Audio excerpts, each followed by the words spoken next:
لله رب العالمين والصلاة والسلام على سيد المرسلين أما بعد فأعوذ بالله من الشيطان الرجيم بسم الله الرحمن الرحيم الصلاة والسلام عليك يا رسول الله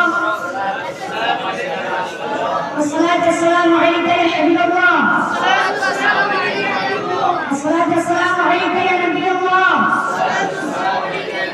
وعلى آلك وأصحابك يا نور الله এখানে উপস্থিত প্রিয় প্রধান শিক্ষক শিক্ষকবৃন্দ এবং আমার প্রিয় সহপাঠী বন্ধুরা, আজ আমরা একটি গৌরব দিন উদযাপন করতে এখানে একত্রিত হচ্ছি।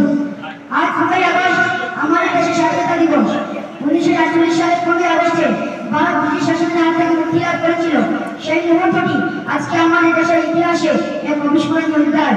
স্বাধীনতা আমাদের দেশের প্রতিটি নাগরিকের জন্য এক মহান অর্জন। এই স্বাধীনতা আমাদের পূর্বপুরুষ কঠোর সময় আত্মত্যাগ এবং দৃঢ় সংকল্পের ফল। আমাদের দেশের বীর স্বাধীনতা সংগ্রামীরা নিজেদের জীবন উৎসর্গ করে আমাদের জন্য এই স্বাধীনতা বেঁধে দিয়েছেন। তাদের এই ত্যাগ ও সাহসিকতা আমাদের জন্য এক কৌশল্য। স্বাধীনতা আমাদের অধিকারের প্রতিফলেও এর সাথে আছে দায়িত্ব। আমাদের উচিত দেশের আইন মেনে চলা, নিজের সম্পদকে সংরক্ষণ রাখা এবং সবার সঙ্গে মিলেমিশে কাজ করা। স্বাধীনতার মূল্য আমাদের বুঝতে হবে এবং তার রক্ষা করতে হবে। আজকের এই দিনে আমরা সবাই মিলে প্রতিজ্ঞা করি যে আমরা দেশের উন্নতির জন্য নিরলসভাবে